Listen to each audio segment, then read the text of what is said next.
Satnam. Hanraj Kaur here, and welcome to Gemini season. Gemini season, and the ruling state of awareness for the next 27 days is I think.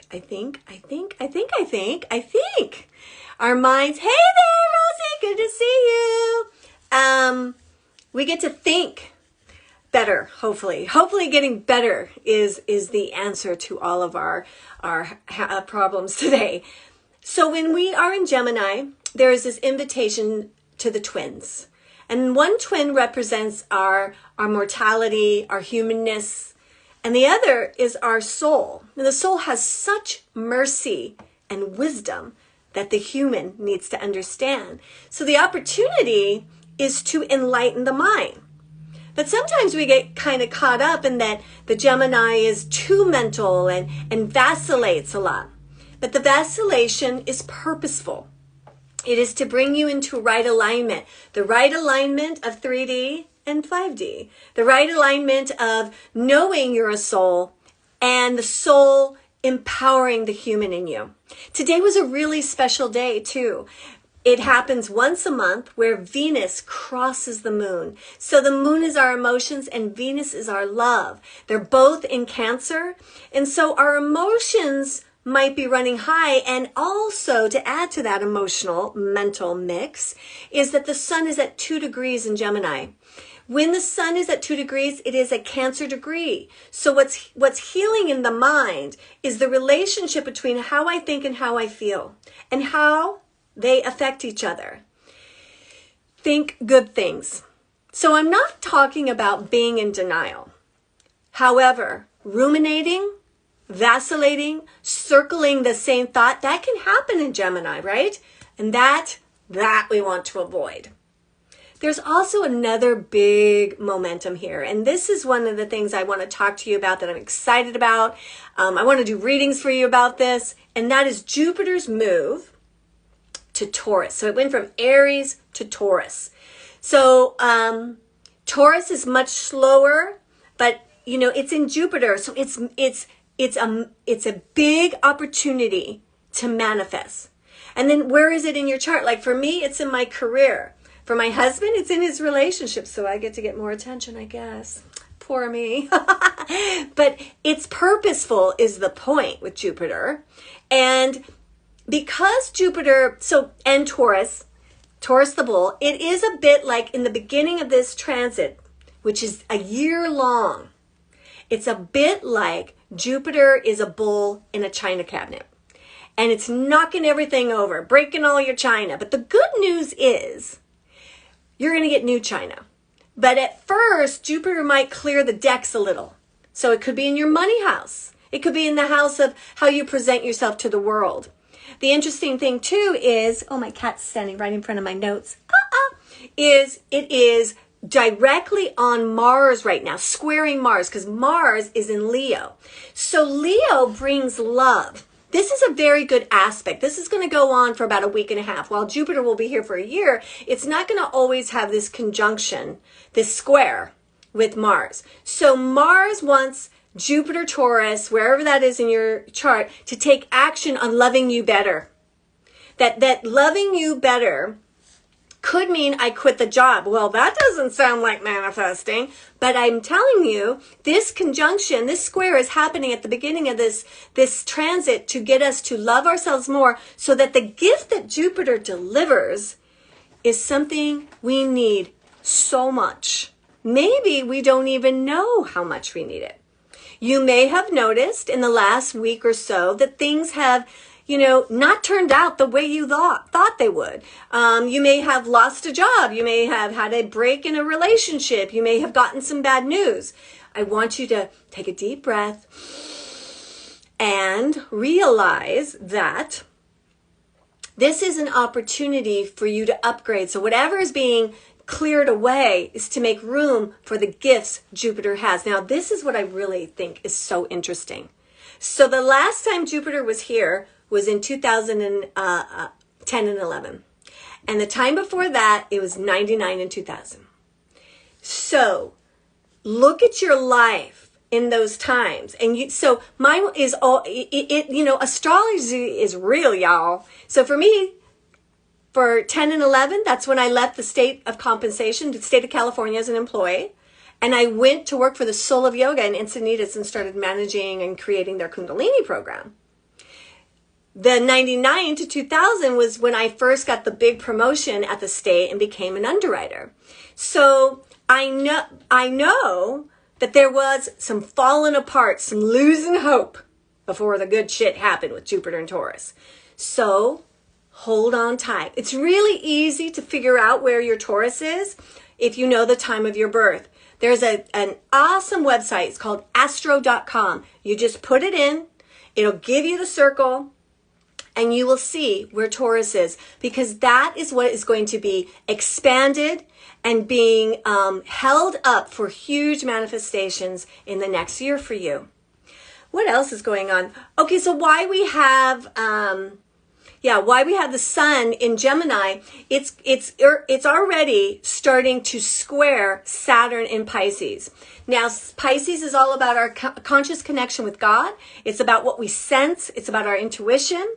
And so what is happening is Saturn in this right now for, let's think about this. Probably I would say 10 days, you're going to feel some discipline from your soul around, hey, it matters what you think, because it affects your relationship with your soul and it affects your relationship to God. So here's the thing, because Pisces and Gemini are working together, actually they're opposites. Sorry about that, everybody. They're opposing each other. So they actually feed each other, like they need each other to uplift. So the message to all of us now is when we're getting crazy in the head, do a spiritual practice. I am a big cheerleader for praying. You know, I am a Kundalini teacher, and hands down, mantra and my practice. But I'm not going to break down in a practice when I get triggered at a traffic light. And I offer it up to God. Pray more right now. Also, with all of this, Mars and Leo, you may notice some resentments you have. There may be some anger that comes up because Leo needs to be special and Mars is ruled by Aries and it's kind of a warring planet. So it could be a little shit show, but that's okay. That's all those feelings are signs of where you can heal and totally upgrade your life. So one of the best suggestions I got in my life a long time ago is when you have a resentment, pray for that person for 2 weeks, okay? Think about somebody who's really pissing you off right now. Can you imagine praying for them? And what you do, you don't just say, oh, pray for John. No. You pray for John to have all the money and prosperity in his life, for him to have good health, for him to receive joy, for him to have love, all the things that you would want in your life. You pray for this person that you have a resentment for. In the beginning of this prayer for 2 weeks, you may find that you don't even mean it. You're just mouthing the words. That's okay. Keep doing it. Because what will happen is it will become real and it will become true. And then all of a sudden, this peace and love is going to fill your heart, and you're going to have more understanding and wisdom about how to better interact with that person or have better boundaries, whatever. But you're going to free yourself from the prison of comparison, which is usually what starts our biggest resentment. But anyway, different topic altogether. I love you so much. I'm excited about this Gemini season. I'm excited about it because of all the aspects that are around it. The other big thing right now is, as Jupiter is in Taurus, it's in the last part of the soul lesson we've all been in for a year and a half. Soul lessons come from eclipses. Where the eclipses are in 2 signs, and it usually stays there anywhere from 18 months to 20 months. And we've been in Taurus and Scorpio.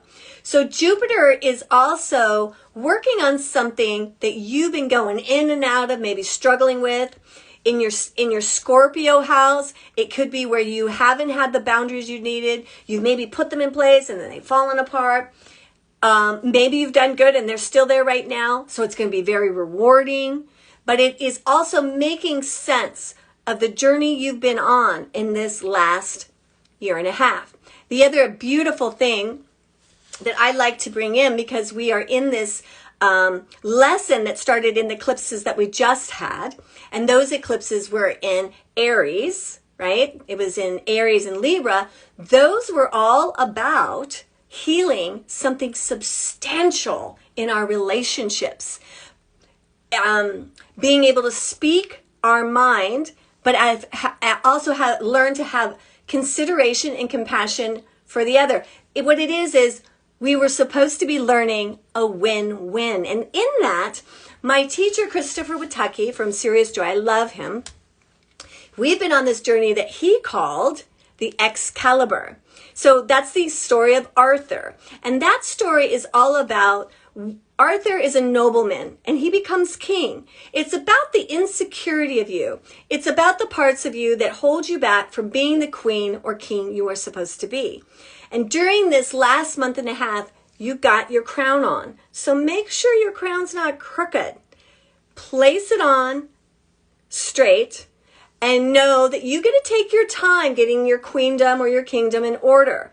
But you have been empowered with something new, a new wisdom, a new way of operating in the world, a new way of being authentically you and at the same time very connected to humanity and your community and your lovers. It is a win-win that is trying to be healed. And gosh, don't we need that in the world?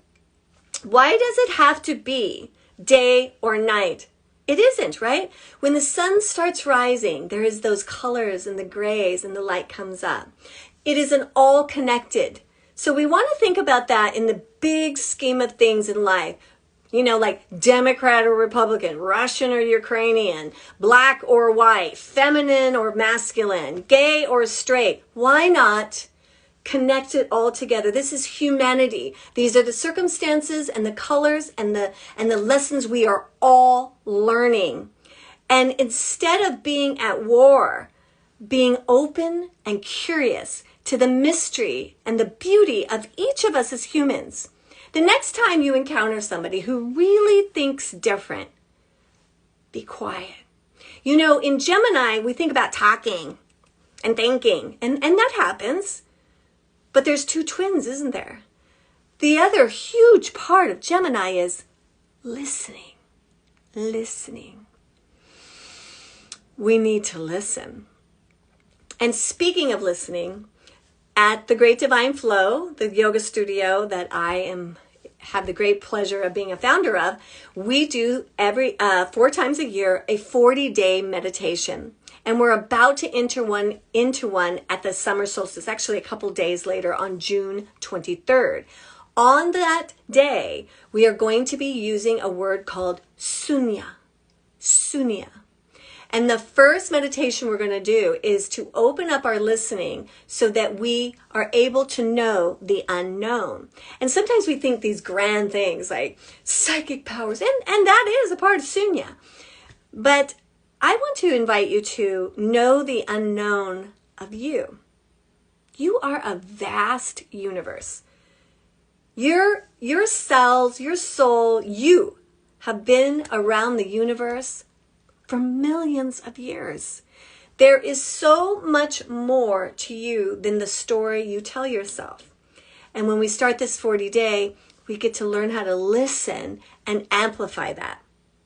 It's going to be blended with an amazing Kriya that is going to help us elevate our ecstasy and our connection with the divine itself. Enjoy Gemini season.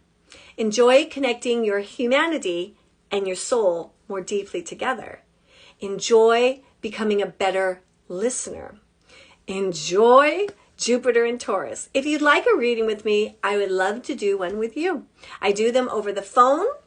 It's recorded. Or if you are in the San Diego area, if you are doing, there's another thing I do. It's called the Tower of Light reading, which is half astrology and the other half is a Mary Magdalene experience in my healing room with lots of beautiful sound equipment, bowls and tuning forks. And what happens in that is we take the lessons from your reading and we empower them into your body, in your aura. I love you and I love what I do and I can't wait to get to know you better. Enjoy Gemini season. Sat Nam.